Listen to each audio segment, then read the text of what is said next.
Yes, yes.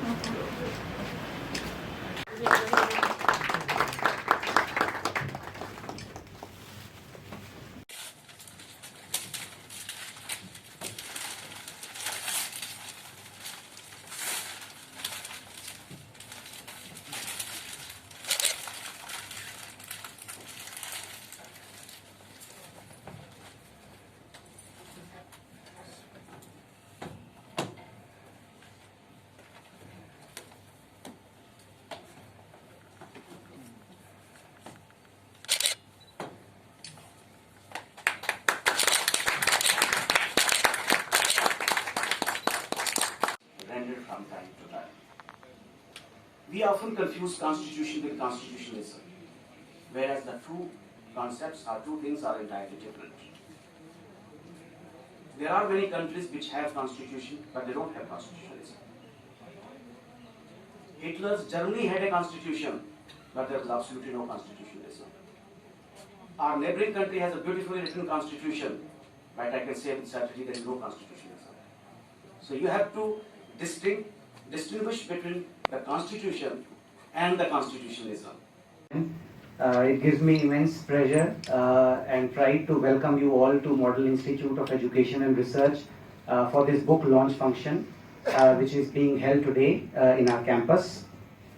First and foremost, I would like to welcome our most esteemed chief guest, Dr. Jitendra Singh, and welcome him to his alma mater and for the institution.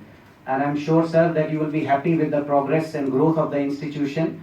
And we assure you that the trust that has been reposed by our founders in us will continue to work toward. Enable him to evolve into a very reliable resource person as far as the academics of law is concerned. So you could look up to him, look back to him whenever you sought a reference in that area, which I also practiced for a large part of my life.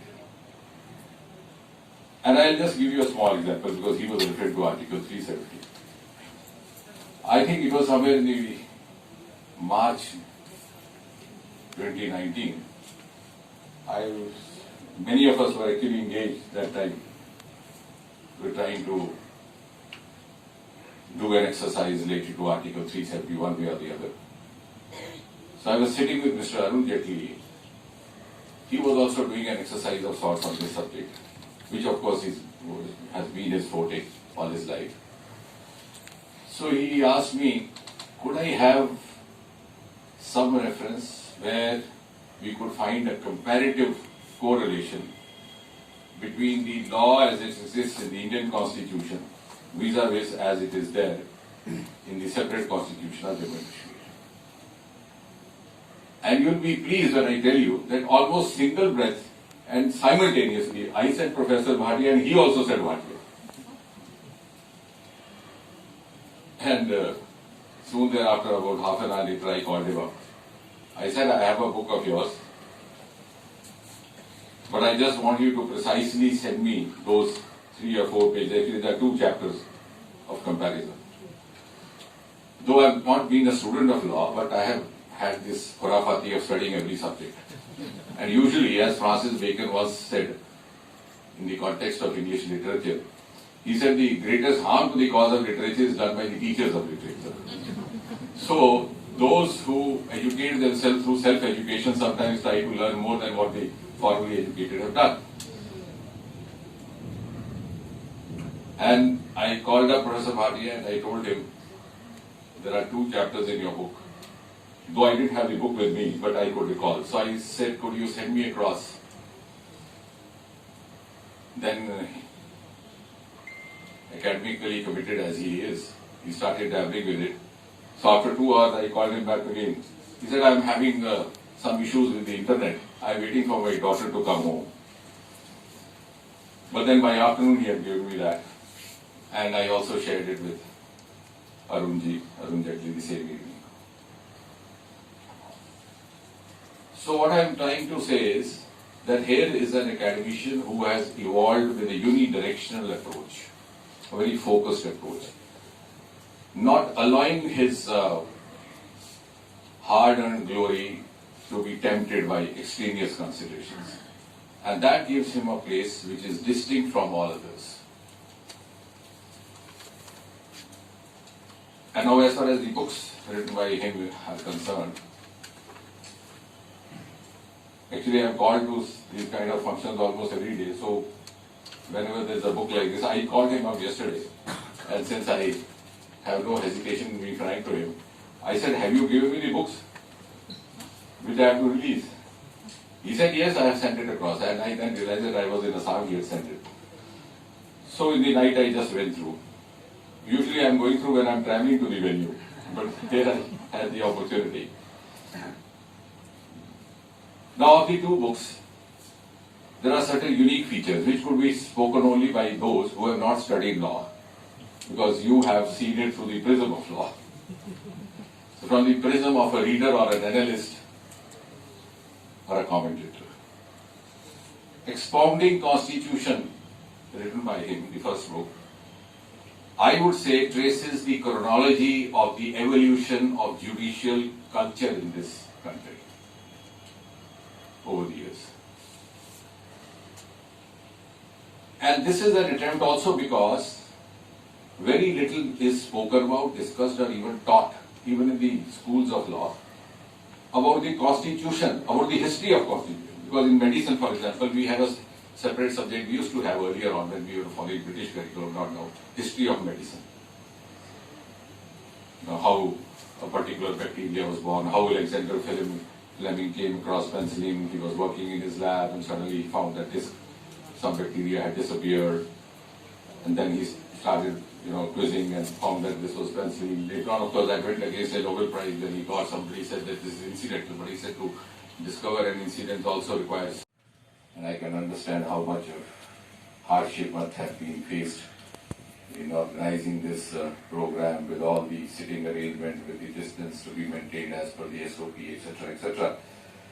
But nevertheless, you went ahead, and I think I want to congratulate you and compliment you for that.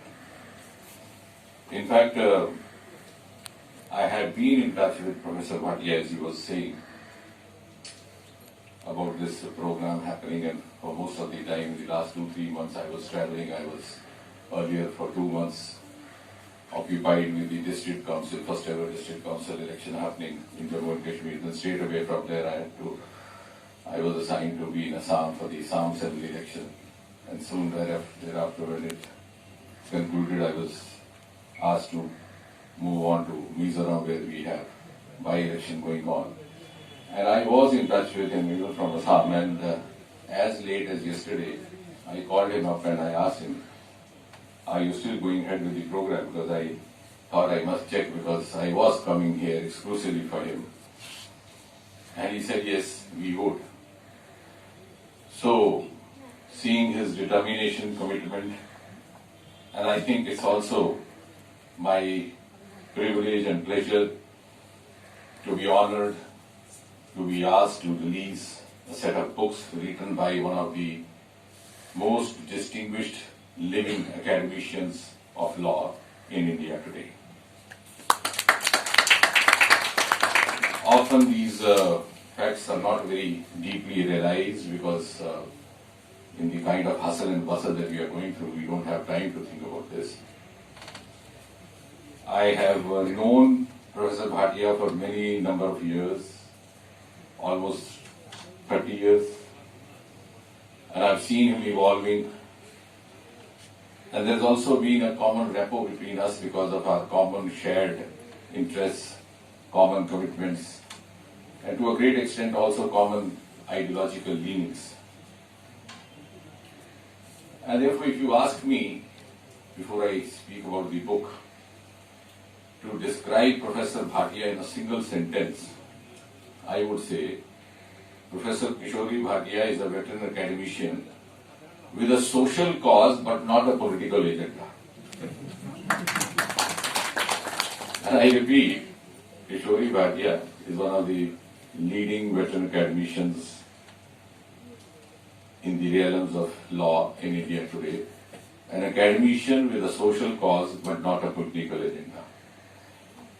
And what I mean by saying so, I would just explain, because I have seen him, his contemporaries, we have grown through similar era. Among the academicians and scholars also, the kind of milieu that we live in, there are 3 or 4 categories which are different from the category that he belongs to. There is one class of academicians or so-called intellectuals who pursue a social cause with a clandestine motive to practice politics by other means. Because having been myself a researcher for almost 3 decades, had the opportunity of going deep into all these things. The second class is that of intellectual or academician civil society activists, who happen to be civil society activists because they couldn't find a suitable slot in any mainstream political party. The third is the category of those who tend to use their intellectual pretensions. I'm not saying intellect, because that may or may not be there, but who tend to use their intellectual pretensions to seek their political ambition. And the fourth category is that of writers, intellectuals, and academicians after superannuation, preferably after the age of 65. And that's because they would very dutifully serve the government till their retirement, dance to the tune of their masters, exceed their brief to keep their masters in good humor. After retirement at 60, they still wait for 5 years. So there's a window where the government can still appoint you a member of the Public Service Commission or in the Service Selection Board or some committee. Then after 65, usually the rules don't allow.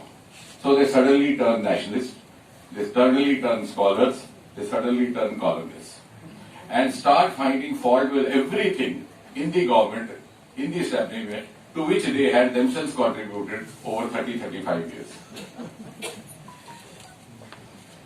Mercifully, our friend and our senior Professor Bhatia does not belong to any of these 4 categories of scholars or academicians or writers.